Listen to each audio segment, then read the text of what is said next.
Boa noite, queridos irmãos. Nós estamos de volta, né, nesta terça-feira. Hoje é dia 21 de setembro de 2021, né, onde nós estaremos dando sequência naquele estudo, né, que temos feito aqui todas as terças-feiras, né, que é a nossa escola do Alicerce Bíblico. E o pastor Hélio Piovesan estará dando continuidade no assunto sobre a pessoa de Cristo, onde hoje ele estará falando a respeito da pessoa de Jesus Cristo, no que se refere ao profeta, o sacerdote e o rei. Né?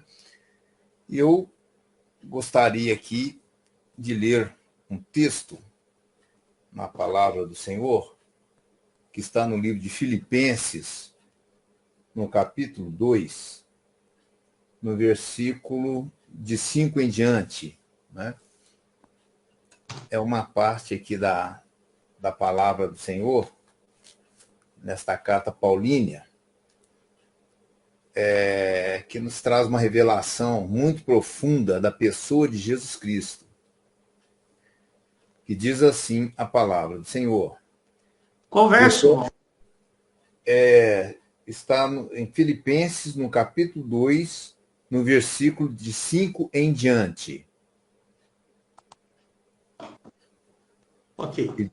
que diz assim: de sorte que haja em vós o mesmo sentimento que houve também em Cristo Jesus, que, sendo em forma de Deus, não teve por usurpação ser igual a Deus, mas esvaziou-se a si mesmo, tomando forma de servo, fazendo-se semelhante aos homens.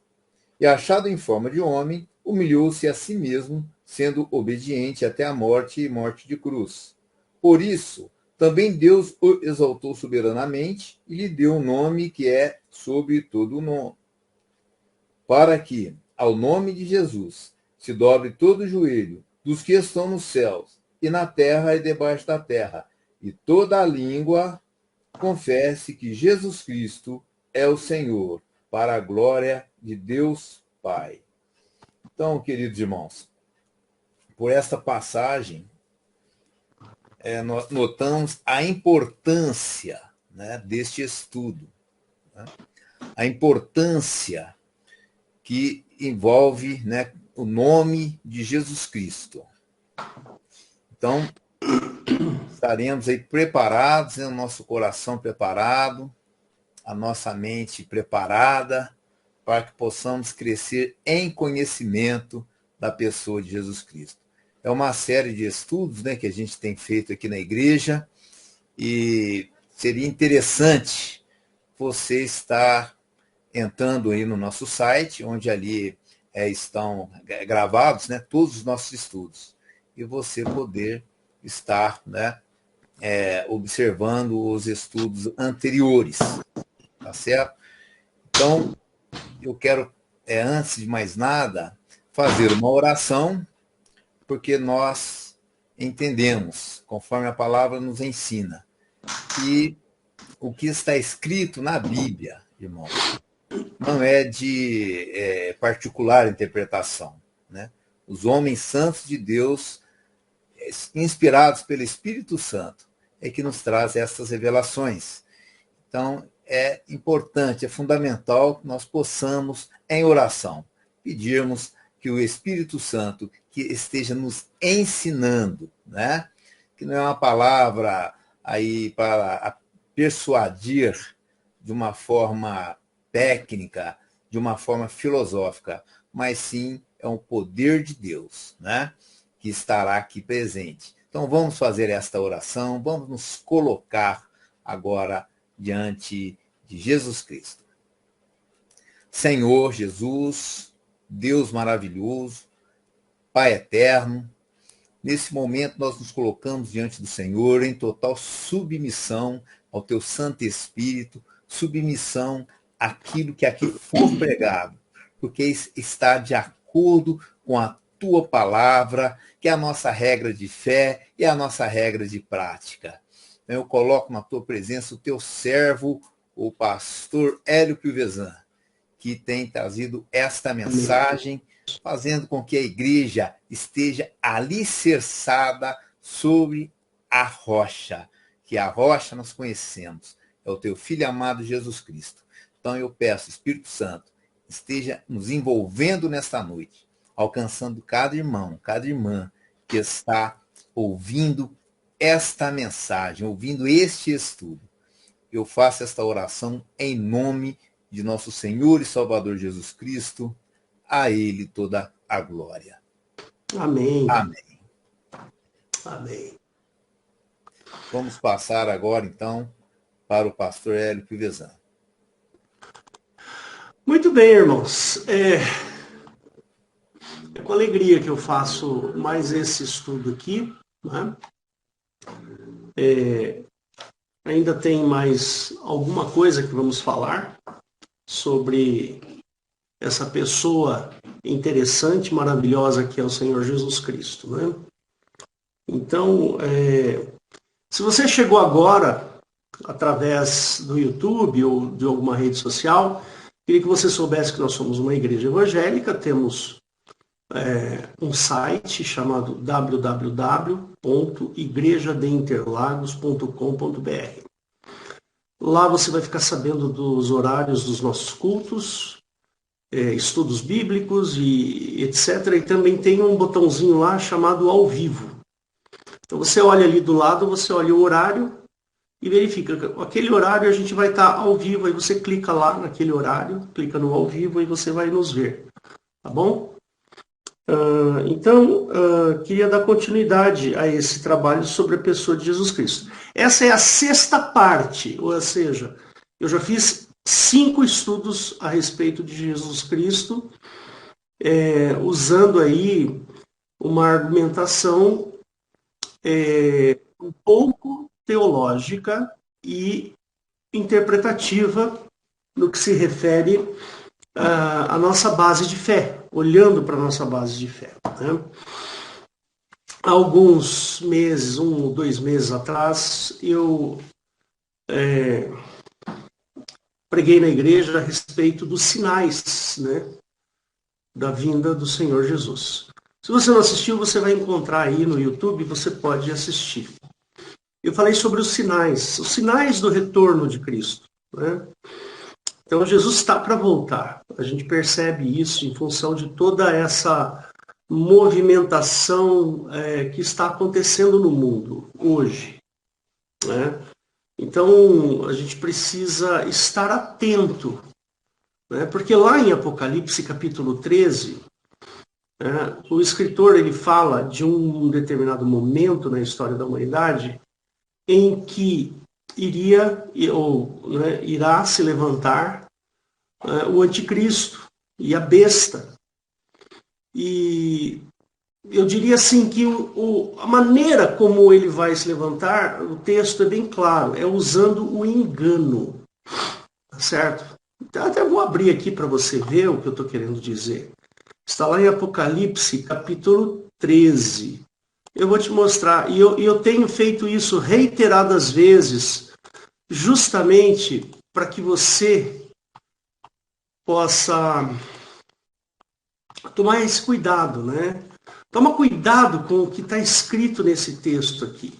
Tem uma palavra aqui, ó, muito interessante, né? Ele está falando aqui da segunda besta. Então ele fala assim, aqui no versículo 14, ele fala assim, e engana os que habitam na terra.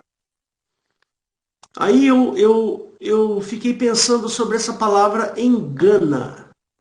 Ou seja, esta figura que vai se levantar aqui, ela engana, né? E aí eu comecei a pensar um pouquinho sobre essa palavra engano, né? Então, olha, essa figura, né, ela engana os que habitam na terra com os sinais que lhe foi permitido que fizesse na presença da besta, dizendo aos que habitam na terra que fizessem uma imagem à besta, que recebera a ferida da espada e vivia, né? Então, esse versículo aqui me deixou preocupado, porque a palavra engano só existe para quem não conhece. Quando é que eu vou ser enganado de alguma coisa? Quando eu não conheço.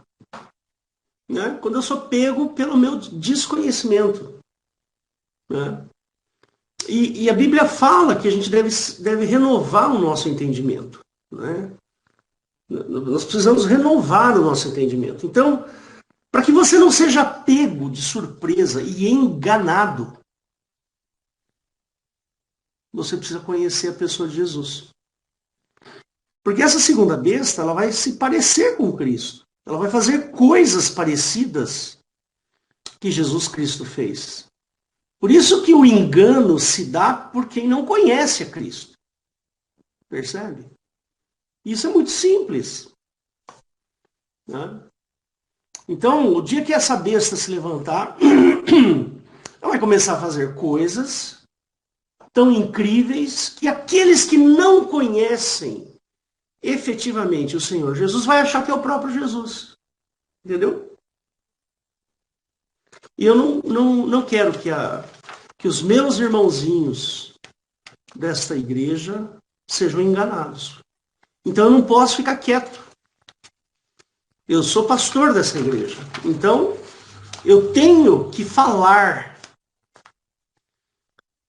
sobre Jesus para que os irmãozinhos desta igreja conheçam o Senhor Jesus. E no dia que a besta surgir, os irmãozinhos dessa igreja olharão para a besta e vão falar: este não é o Senhor Jesus. Ok? Então eu estou aqui com essa missão. A missão de ensinar. Né? De levar ao conhecimento do Senhor Jesus. Que é a nossa rocha, como o Valdo acabou de dizer. Jesus Cristo é a nossa rocha. É nele que nós baseamos toda a nossa fé. Ora, se eu conheço muitas igrejas, eu conheço muitas religiões ditas evangélicas, que, por exemplo, acreditam em reencarnação. Poxa vida, como é que pode acreditar em reencarnação, sendo que a Bíblia não trata de reencarnação? Percebe? É o engano de Satanás. Então, eu preciso conhecer bem a Bíblia. Eu preciso conhecer bem o Senhor Jesus. Entender bem a doutrina do Senhor Jesus. Para que eu não seja enganado no momento em que a besta surgir. Ou o anticristo. Então vamos lá.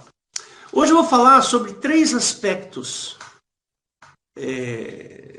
dessa pessoa, desse personagem.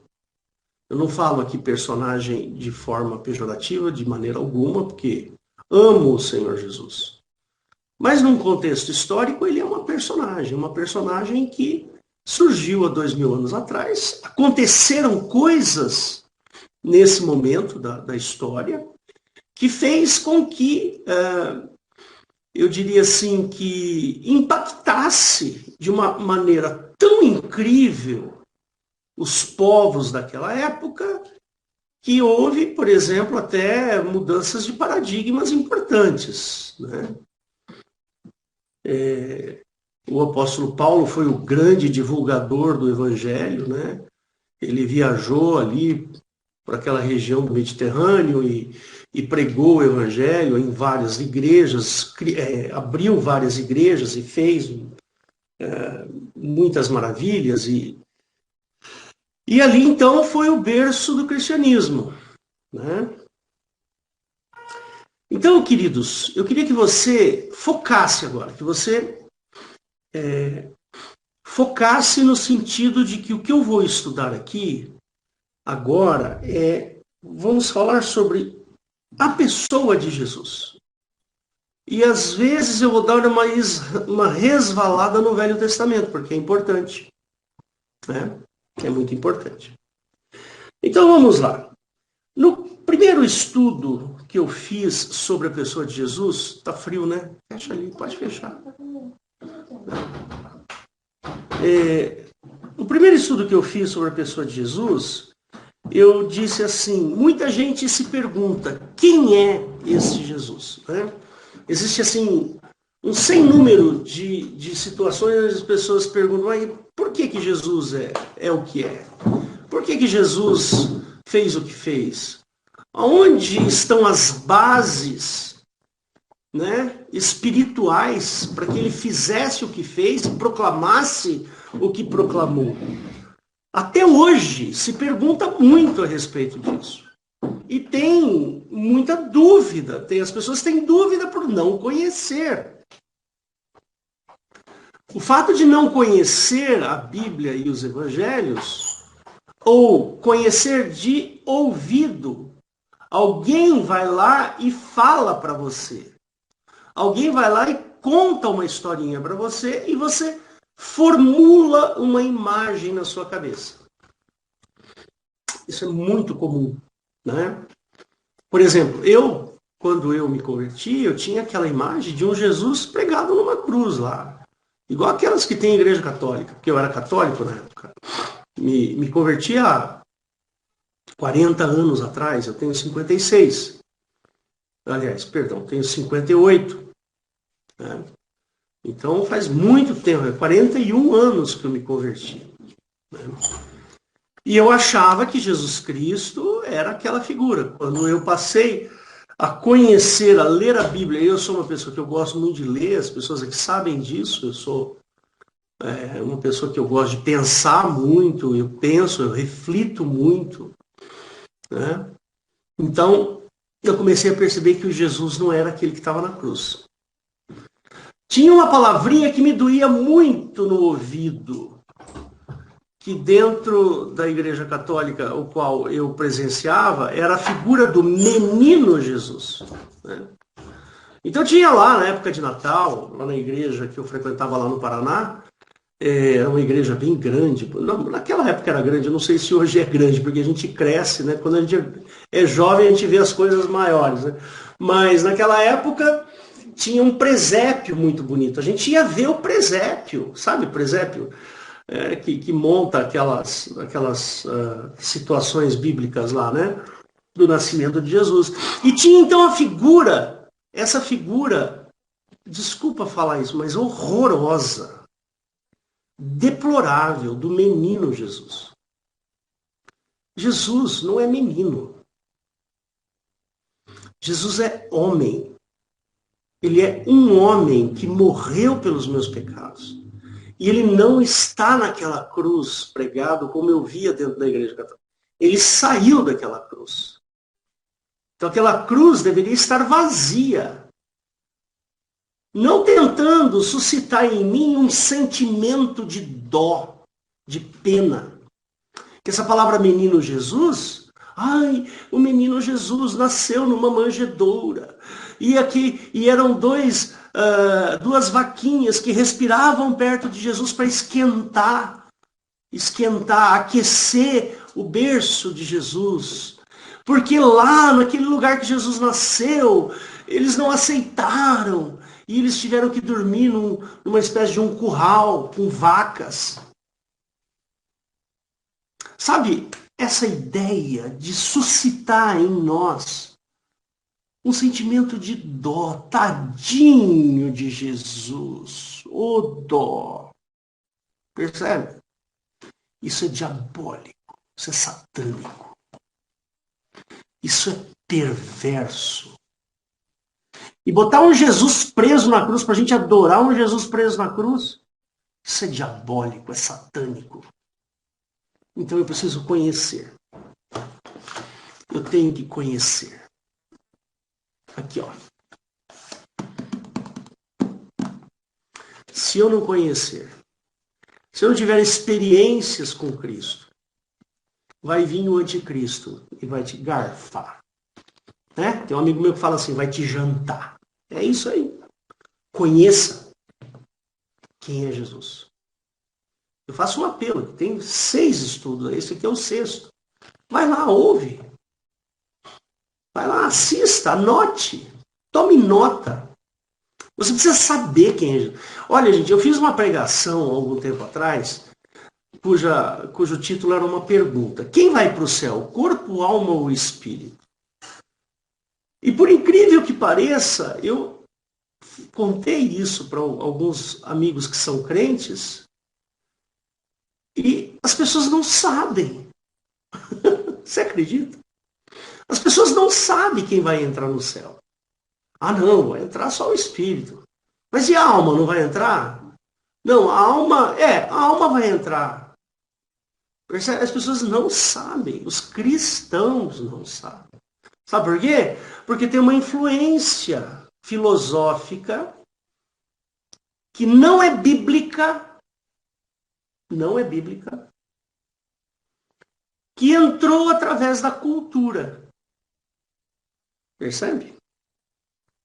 Por exemplo, vou dar um exemplo aqui. Eu lembro que minha mãe falava assim, quando eu era bem pequenininho, né? Minha mãe era muito católica. Eu lembro até hoje, minha mãe dizia assim, vai dormir com os anjos, meu filho. Vai dormir com os anjos. Ó, olha que frase bonita. Vai dormir com os anjos. Né? Eu não quero dormir com os anjos. Sabe por quê? E Jesus não foi atrás de anjo. Ora, você vê algum apóstolo na Bíblia indo atrás de anjo?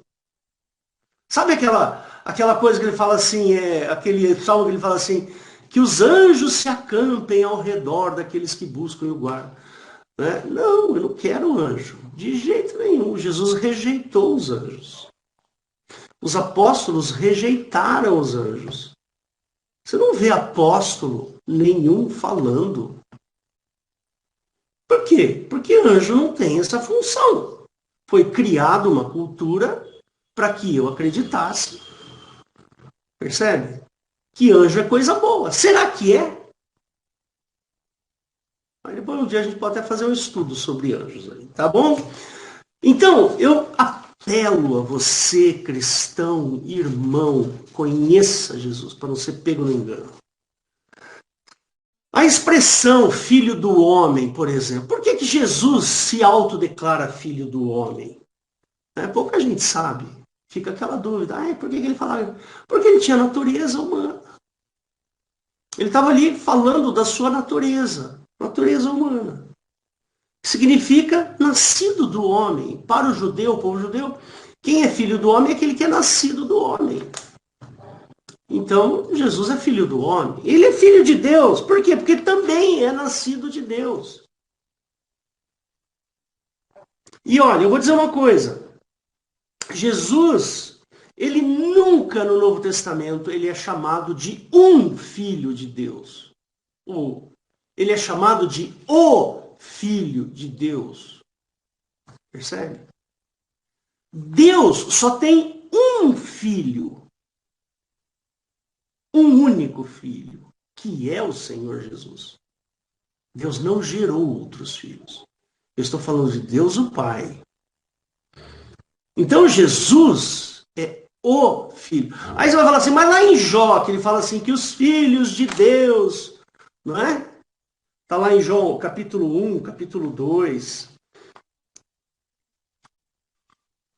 É interessante isso. Venha de quinta-feira estudar conosco. Estude de quinta-feira que a gente trata desse assunto aí.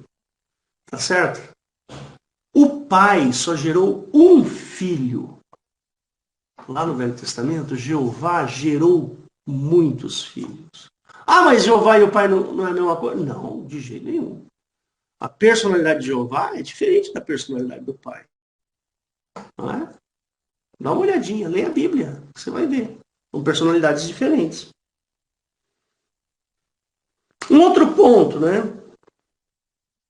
Jesus se relaciona com Deus, o Pai, de uma forma única. Não existe no Velho Testamento um relacionamento como o relacionamento de Jesus com o Pai. Jesus fala, eu e o Pai somos um.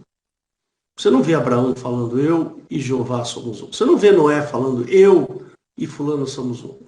Você não vê Jeremias falando, eu e o Pai somos um. Não.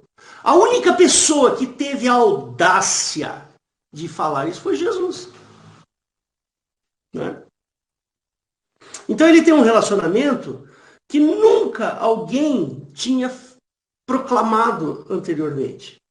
E aqui nesse estudo que eu vou ler hoje, que eu vou fazer com vocês, nós vamos ver alguns aspectos e eu vou repassar alguns detalhes sobre o Senhor Jesus. Eu queria começar, eu vou começar invertido aqui, né? Eu vou começar falando sobre Jesus profeta. Por que Jesus é considerado um profeta? Primeiro, o que é um profeta? Né? A gente tem, assim, a ideia de que profeta é aquele que prevê o futuro. Não, quem prevê futuro é cartomante. Quem prevê futuro é quiromante, que lê a mão. Que prevê o futuro é aquela mãe de santo que lê búzios. O profeta não é assim. O profeta, ele pode até falar do futuro, mas isso é o de menos para o profeta. O significado da palavra profeta, a gente precisa falar aqui. Profeta não é aquele que vai falar sobre o futuro. Jesus era profeta e ele foi chamado de profeta sem predizer o futuro. Ele predisse algumas coisas do futuro. Né? Por exemplo, quando... deixa eu ver aqui. Só um segundinho aqui.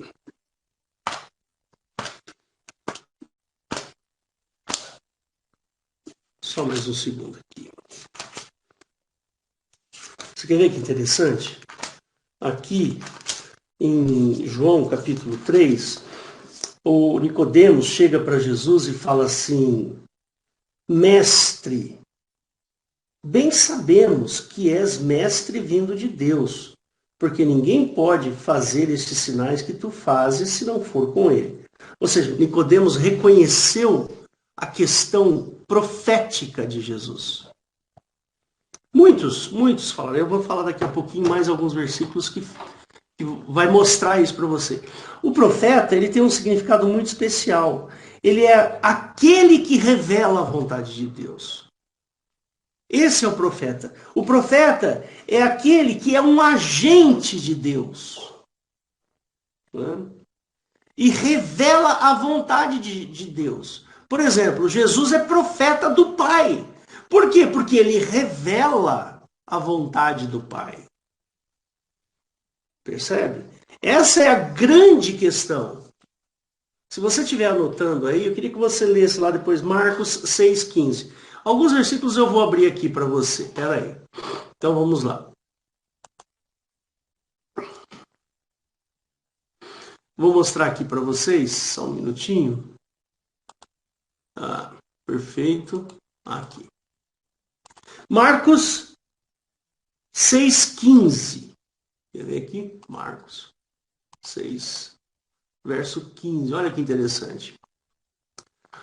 Outros diziam, é Elias. Outros diziam, é um profeta. Ou como um dos profetas. Quer ver? João 4,19. João 4, verso 19. Disse-lhe a mulher, Senhor, vejo que és profeta. Ele tinha feito aqui, esse texto é muito bom. Nesse momento aqui, essa mulher, ela diante da sabedoria, das revelações que ele fez a respeito de Deus, ela falou, vejo que és profeta. Quer ver outro? João 6,14.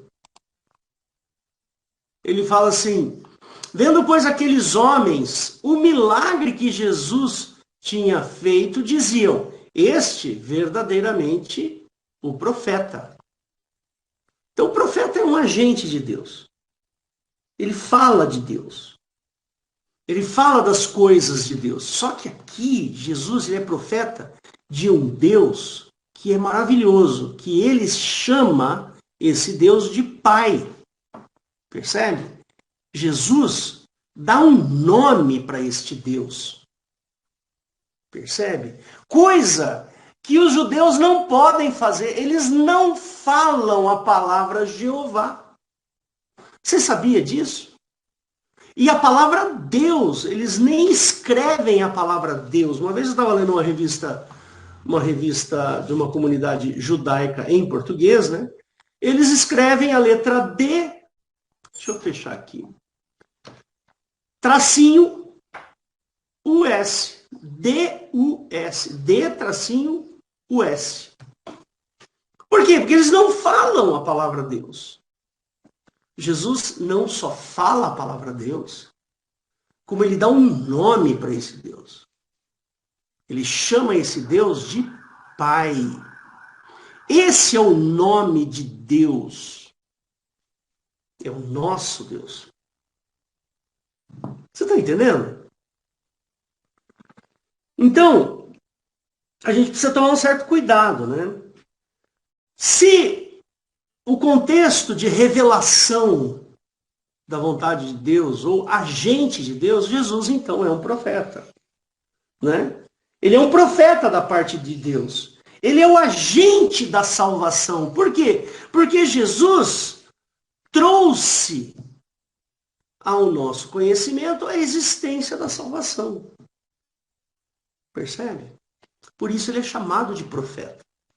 Então toma cuidado, gente, quando você for, vai numa igreja, porque tem um profeta lá, que ele fala coisas, tal, não sei o quê. Eu já tive profecia na minha vida que não se cumpriu. E aí, o que eu faço? Peraí, velho. Não é assim. A profecia, ela está ligada à igreja de Deus, não à pessoa.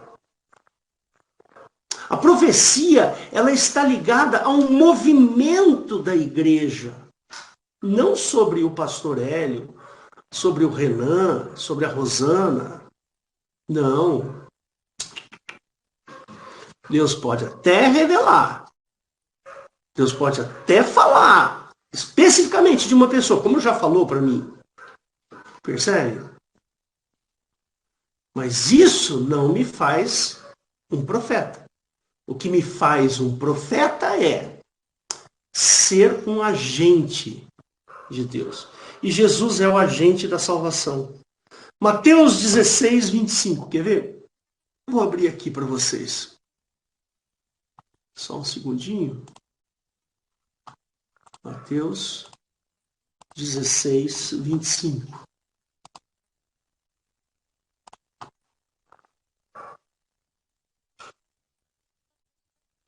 Então ele fala assim, porque aquele que quiser salvar a sua vida, perdê-la. E quem perder a sua vida por amor de mim, achá-la. Está aqui. Ele está profetizando. Mas não é uma profecia para revelar o futuro. Ele está anunciando que ele é a salvação. Percebe? Mateus 18, 11. Anota aí, tá? Porque o Filho do Homem não veio salvar... Porque o Filho do Homem veio salvar o que se tinha perdido. Aí você anota outros textos aí. Lucas 19, 10. João 10, verso 9. E João 12, 47. Você vai ver lá. Olha só como ele é um profeta. Jesus, ele é um profeta tão importante que ele anuncia o reino de Deus. Mateus 4, 17. Vamos lá, vamos ver lá. Mateus 4, verso 17. Desde então começou Jesus a pregar e a dizer, arrependei-vos porque é chegado o reino dos céus, o reino de Deus. Ele é um profeta aqui. Ele está anunciando, ele é um agente do Pai. Ele anuncia também o fim. Jesus anuncia o fim, por isso ele é um profeta. Ele anuncia tanto o fim dele, quanto o fim do mundo. Eu vou dar aqui alguns versículos para vocês. Se você quiser entender como é que será o fim dos tempos, vai lá em Mateus 24 e 25. Leia esses dois capítulos de Mateus 24 e 25. Lá você vai ver Jesus anunciando o final dos tempos. Agora, quando ele anuncia o fim dele mesmo, qual a finalidade pelo qual ele veio? Então vamos lá, Mateus 16, 21. Quer ver ele falando aqui sobre si mesmo? Ele fala assim: desde então começou Jesus a mostrar aos seus discípulos que convinha ir a Jerusalém e padecer muitas coisas dos anciões, dos principais, dos sacerdotes, dos escribas, e ser morto. Olha, ele está anunciando aí. E depois, o que vai acontecer com ele? Ressuscitar ao terceiro dia. Olha ele anunciando aí. Mateus 17, 23, quer ver? Tem um monte de texto, irmãos. Eu vou falar aqui só desses dois aqui, ó. E matá-lo-ão, é Jesus falando. Olha lá, ora, achando-se eles na Galileia, disse-lhes Jesus, o Filho do Homem será entregue nas mãos dos homens, matá-lo-ão, e ao terceiro dia ressuscitará. E eles se entristeceram muito. Vou dar mais uns textos para você. Mateus 20, 19. Mateus 26, 32. Anota aí. Marcos 9, 31. Marcos 10, 34. Então tá aí. Esse é o Jesus profeta. Por que que Jesus é um profeta? Agora vamos ver o que é um sacerdote. Vou parar aqui a partilha para você me ver. O que é um sacerdote? Né? Então, no sentido bíblico, o sacerdote é aquele que é divinamente separado ou consagrado para apresentar o homem diante de Deus e advogar em favor do homem. Então, um sacerdote, ele tem esse objetivo, chegar diante de Deus e falar assim, olha, Deus, está aqui o Hélio. Então, Jesus chega diante de Deus e fala assim, ó, está aqui o Hélio é um pecador. Mas eu morri por ele. Então, o pecado dele foi encoberto porque eu morri para ele. A lei que denuncia o pecado do Hélio, ela foi revogada, ela foi abrogada por causa do meu sacrifício. Entendeu? Isso é ser sacerdote. Por exemplo, os sacerdotes levitas lá do Velho Testamento, o que eles faziam? Eles iam, além deles guardarem as leis, guardarem os mandamentos, eles iam diante lá do Santo dos Santos e fazia a apresentação de sacrifícios. E queimavam os sacrifícios. E aspergia o sangue do sacrifício. Ou seja, o sacerdote estava lá advogando em favor daquele que cometeu determinado pecado e levou a sua oferta para o sacerdote. E o sacerdote vai diante de Deus e faz o sacrifício, percebe? E ali naquele sacrifício ele faz toda a sua liturgia e o sacerdote advoga, então, né? Ele vai lá e defende aquele sujeito, aquela pessoa. Né? Então, em Hebreus 8:3, eu vou mostrar aqui para vocês. Vamos ver lá.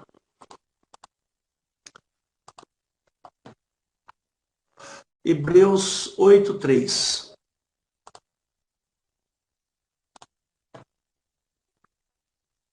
Ele fala assim, porque todo sumo sacerdote é constituído para oferecer dons e sacrifícios. Por isso era necessário que este também tivesse alguma coisa a oferecer. Está falando de Jesus aqui. E Jesus vai lá e oferece um sacrifício. Daqui a pouco eu falo um pouquinho dele. Agora, se você quiser ver isso historicamente um pouco mais, você pode ir Você leia lá em Levítico capítulo 16. É um texto pesado, é difícil de ler. Mas leia para você entender o sacerdócio, para que serve o sacerdócio. Tá? Você vai ler isso também em Hebreus 8, de 8 a 10. Você pega aqui esses 3 capítulos de Hebreus e leia para você entender um pouco sobre sacerdócio. Tá bom? E aí você vai entender um pouquinho melhor isso que eu estou falando. Agora, tem um detalhe sobre o sacerdócio de Jesus, que eu vou fechar aqui para você me ver. Tem alguns detalhes sobre o sacerdócio de Jesus que é muito interessante. Primeiro, o sacerdócio de Jesus, ele é único. Não existe outro igual. Né? Por causa de alguns detalhes que eu vou te dar agora. Né? Primeiro, Jesus participou da natureza humana. E aí eu vou falar aqui algumas coisas que talvez, né, você possa até não concordar comigo, mas vai ler a Bíblia e tire as suas conclusões.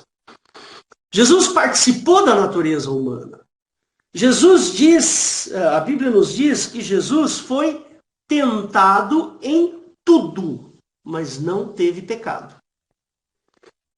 Então imagina qualquer coisa. Jesus foi tentado com desejo de ódio. Jesus foi tentado com desejos sexuais. Jesus foi tentado com mentira. Mas ele não as cometeu. Ele não as fez. Ele foi tentado, a Bíblia fala, em tudo. Mas sem pecado. Hebreus 2, 14 e 16. Vou mostrar aqui.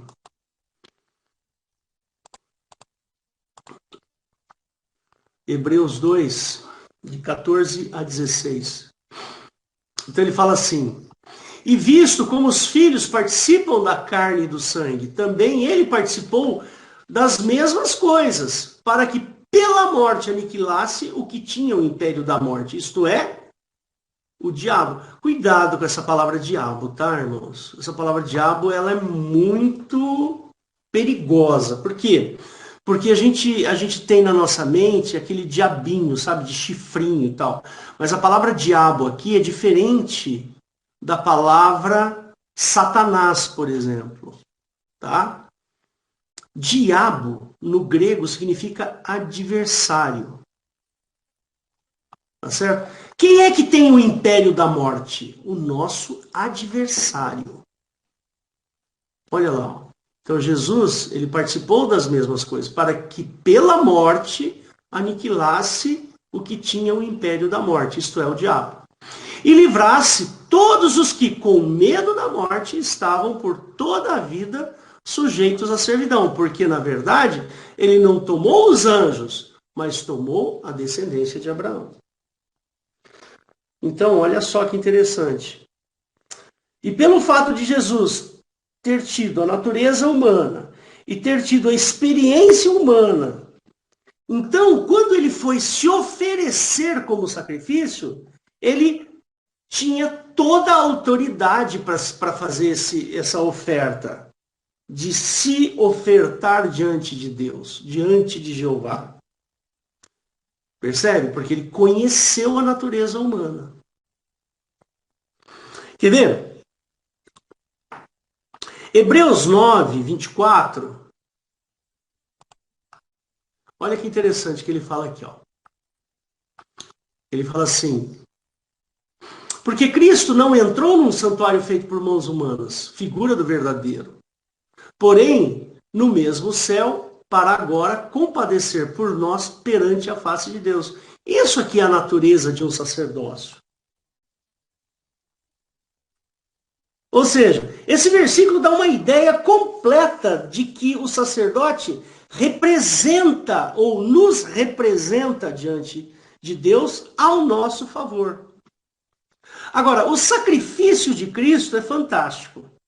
Ele é perfeito e ele atende perfeitamente o seu propósito. Eu vou mostrar para você. Está em Hebreus 9, 12, aqui nesse capítulo mesmo. Olha que interessante. Nem por sangue de bodes e bezerros, mas por seu próprio sangue. entrou uma vez no santuário, havendo efetuado uma eterna redenção. Por sangues de bodes e bezerros, fazia-se a redenção momentânea. Então o sacerdote ia lá, o sujeito cometeu um pecado que está previsto na lei, então ele vai lá, leva um bode, leva um bezerro, leva uma novilha, leva uma pomba, e tem lá todas as oferendas lá, e ele leva para o sacerdote faz o sacrifício daquele animal, e aí ele obtém uma redenção temporária, até o próximo pecado. Mas Jesus não. Jesus ele fez um único sacrifício que provocou eterna redenção. Jesus não precisa se sacrificar a cada vez que você peca. Não. Agora vem uma parte bem interessante do que eu quero falar para você. Você já se perguntou, vou fechar aqui, por que quando a gente ora em nome de Jesus? Já ficou uma coisa assim até meio que automática, né? Oramos em nome do Senhor Jesus, né? Oramos para a honra e glória do Senhor Jesus, e assim vai. Tem um significado nessa história, e é um significado maravilhoso, sabe? Uma coisa assim, belíssima. Jesus é um personagem, irmãos, fabuloso, uma coisa tremenda, uma coisa gigantesca. Eu acho que se eu ficar falando o resto da minha vida eu não vou conseguir explicar a grandeza desse sujeito. Né? Você sabe por que você, quando ora, fala assim, nós fazemos essa oração em nome de Jesus? Eu vou te explicar o porquê. Porque nesse momento você está pleiteando o sacrifício de Cristo como base da sua aceitação. Ou seja, Jesus nos dá essa garantia. Ele fala assim, olha, pelo fato de eu ser sacerdote, e eu sou um sacerdote perfeito, percebe? Quando Jesus ele fala assim, olha, pode orar em meu nome que eu vou fazer para você. Ele está garantindo para você que o sacerdócio dele foi perfeito, percebe? Essa é a grandeza da obra de Cristo. O sujeito lá no Velho Testamento, ele teria que orar em nome do bezerro. Porque quem foi sacrificado lá foi o bezerro. Ele tem que orar em nome da pombinha. Porque quem foi sacrificado lá foi a pombinha. Percebe? Mas aqui em Cristo, nós oramos em nome de Cristo porque o sacrifício de Cristo nos garante que o sacerdócio de Cristo, ou seja, a representatividade de Cristo diante de Deus, nos garante o perdão. Essa é a beleza da obra de Cristo. Poderia falar muito mais. Olha, se você quiser anotar os textos, está em João 14, versículos 13, 15 e 26. Tá bom? João 14, versos 13, 15 e 26. E também João 15, verso 16. Está lá. Vai lá e lê depois em casa com paciência. Tá bom? E agora o último detalhe que eu quero falar sobre Jesus Cristo Rei. Né? E para que eu fale sobre Jesus Cristo Rei, então nós precisamos falar sobre Jesus Cristo Messias. Porque Messias, lá no Velho Testamento, eu preguei sobre esse assunto, né? O Messias, ele, no Velho Testamento, ele deveria ser o rei, né? Aquele que ia cuidar do povo. Né? Aquele que teria autoridade para gerenciar o povo, reinar sobre o povo. Esse é o Messias. E olha, eu vou dizer uma coisa para você, talvez você não concorde com isso, mas Jesus rejeitou esse cargo do Velho Testamento. Você sabe por que Jesus rejeitou? Porque para ser rei, você precisa ter glória. Para você ser rei, você precisa ter dinheiro. Para você ser rei, você precisa ter poder. Está entendendo o que eu estou dizendo? E Jesus rejeitou estas três coisas. Se você for ver lá, em Mateus 4 ou Lucas 4, você vai ver Jesus rejeitando tudo isso. E a gente precisa tomar um cuidado quando lê aquele texto. Sabe? Eu vou mostrar para você. E eu falo isso com muita seriedade.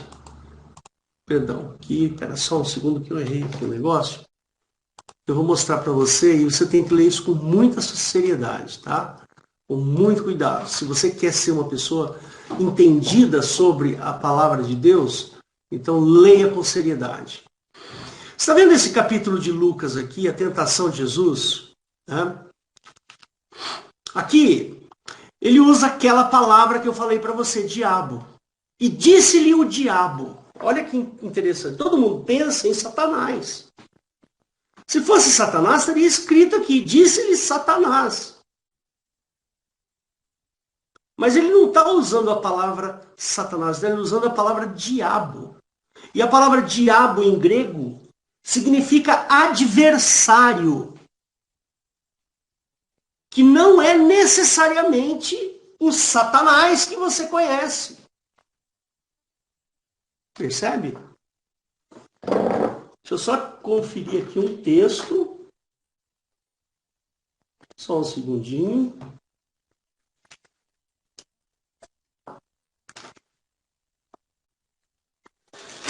Toma esse cuidado.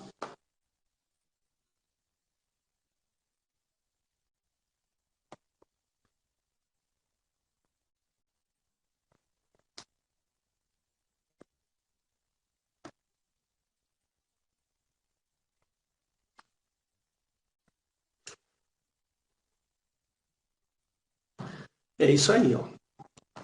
Vou mostrar aqui, só queria ter certeza do texto para te mostrar. Você lembra daquele texto em Jó? Ó, vamos ver aqui. Jó capítulo 1, capítulo 2. Tem. Eu vou mostrar aqui para você. O verso aqui em Jó. Qual era que eu vi aqui agora? O verso em Jó é 6, verso 6. Então ele fazia assim, ó. Dizia assim. E num dia em que os filhos de Deus vieram apresentar-se perante Jeová, veio também quem? Satanás. Ele não está falando do diabo aqui. Está falando Satanás. Satanás é um personagem, é uma pessoa. Agora, diabo é opositor. Que é o que está aqui em Mateus. Toma esse cuidado, tá? O Lucas, né? A gente estava usando Lucas 4. Adversário. E disse-lhe o adversário, que não é necessariamente Satanás. Nós precisamos tomar esse cuidado aí. Tá bom? Aí ele fala aí, se tu és o filho de Deus, dize a esta pedra que transforma em pão. Então aqui ele tá rejeitando as coisas aqui, ó. E o adversário, né, levando no alto monte, mostrou no momento de tempo todos os reinos deste mundo. E falou assim, bom, já que você vai ser o rei, aliás, o Messias de Jeová, então, ó, dar-te-ei a ti todo esse poder e glória. Porque a mim me foi entregue. Ó. Foi entregue a Satanás, não, ao adversário. E o adversário dá a quem ele quiser. Então tá aqui, ó. Perfeito? E aí Jesus vai rejeitando. Ele rejeita grana, ele rejeita poder, ele rejeita honra, ele rejeita tudo. Ou seja, Jesus rejeita o messiato de Jeová. Então Jesus não será o Messias a partir desse ponto. Até esse ponto Jesus era o Messias de Jeová. No momento que ele começa a rejeitar, ele deixou de ser. Seguramente, Jesus, rejeitou o plano de Messias, o plano, né, de Jeová para que fosse Messias. Está em Lucas 4. Ele rejeita glória, honra, dinheiro e poder, que são os quesitos para se constituir um rei. Jesus foi rei? Eu pergunto para você, Jesus foi rei? De jeito nenhum. Não tem nada de rei em Jesus. Ele apresentava o reino de Deus, mas ele não era rei de Israel. Ele não foi o rei de Israel. Muito pelo contrário, a Bíblia vai falar que ele não tinha onde reclinar a cabeça. Não é verdade? Jesus, ele não tinha dinheiro. Jesus não tinha poder. Eu não estou dizendo poder de ressuscitar, eu estou falando poder de reinado. Jesus não mandava em ninguém. Percebe? Jesus não tinha glória nenhuma. Qual é a glória você andar por uma estrada empoeirada, dormir no relento? Qual é a glória disso? Nenhuma. Então Jesus rejeita tudo de Jeová. Mas ele não peca. Quando ele não peca, o que acontece? Ele é levado para a cruz sem pecado. A cruz só serve para quem peca. Como é que alguém sem pecado pode ir para a cruz? Ora, se isso acontece, é porque a lei perdeu o seu efeito. E é exatamente isso que está em 2 Coríntios capítulo 3. Dá uma lidinha lá, você vai ver que Jesus abrogou a lei. Tá certo? Então, Jesus não tem glória nenhuma. Jesus não tem poder nenhum. Jesus não tem grana. Olha, se Jesus tivesse dinheiro, presta bem atenção. Ó, se Jesus fosse um cara cheio da grana, você acha que ele ia perder tempo em multiplicar pães e peixes? Nada. Ele no restaurante mandava lá, desce uma, desce duas, desce mais. Jesus, ele é rei, mas não aqui. Ele não reina neste mundo. Jesus não tem reinado aqui nesse mundo. Percebe? João 18:36. Então vamos lá, vou mostrar para você. João 18:36.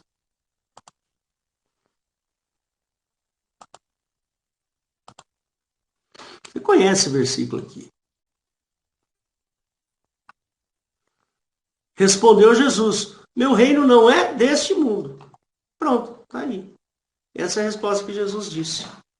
Se o meu reino fosse desse mundo, pelejariam os meus servos, para que eu não fosse entregue aos judeus. Jesus está falando aqui que ele não é rei. Olha só, percebe? Se o meu reino, ou seja, se eu fosse rei deste mundo, eu pelejaria para os meus servos e para não ser entregue aos judeus. Mas agora, o meu reinado não é aqui. Meu reinado é outra coisa. Jesus, ele só é reconhecido como rei depois da morte e ressurreição. Lucas 23:42. Olha lá. Ó. Disse-lhe Jesus: em verdade te digo que hoje entrarás comigo no paraíso. Quando Jesus estava sendo crucificado, né, aquele bom ladrão, né, lembra-te de mim quando entrares no teu reino. Ou seja, você não está no teu reino.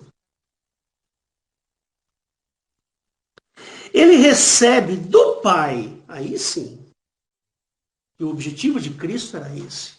Receber do Pai toda autoridade no céu e na terra.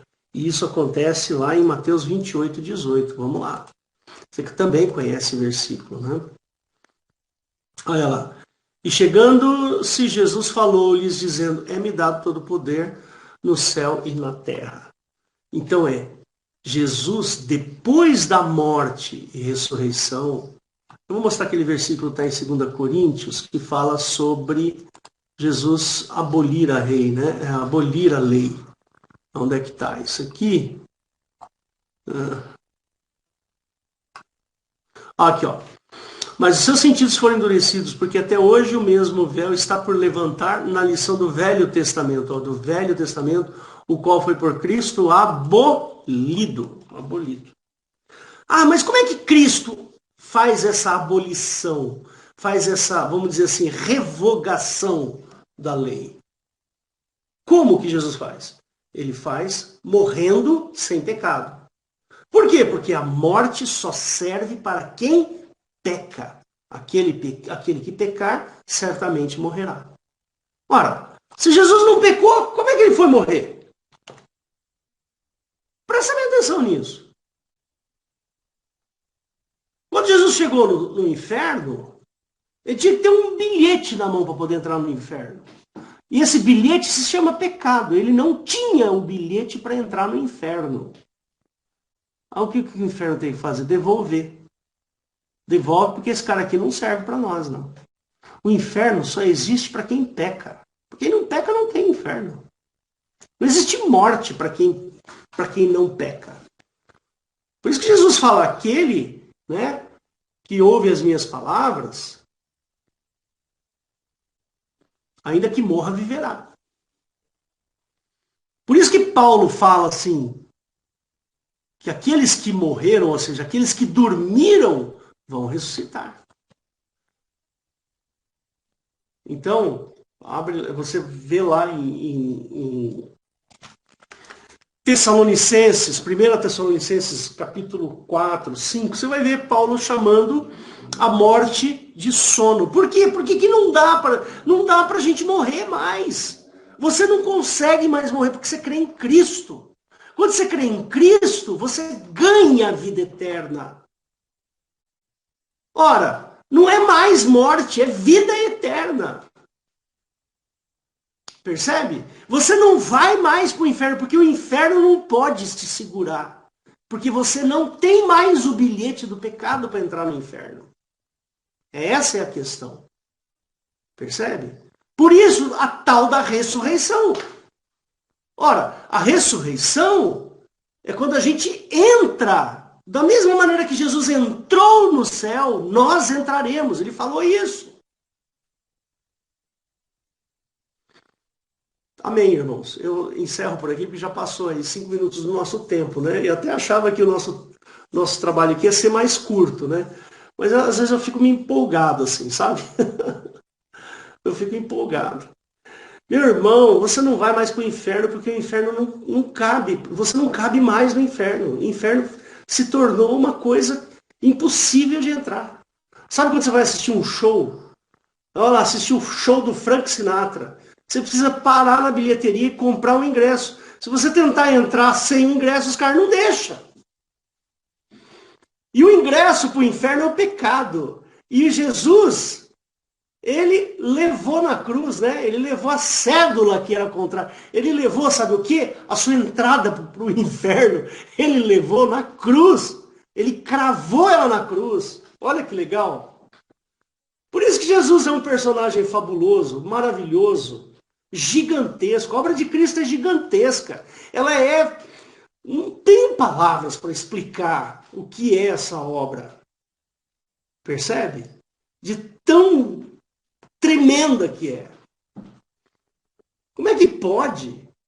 O inferno foi criado para o pecador. Nós deveríamos ir, não vamos mais.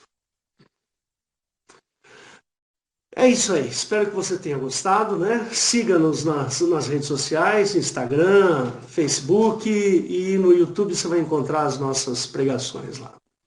Tá bom? Pedi para o Valdo assumir uns minutinhos aí para eu poder encerrar a gravação. Ok.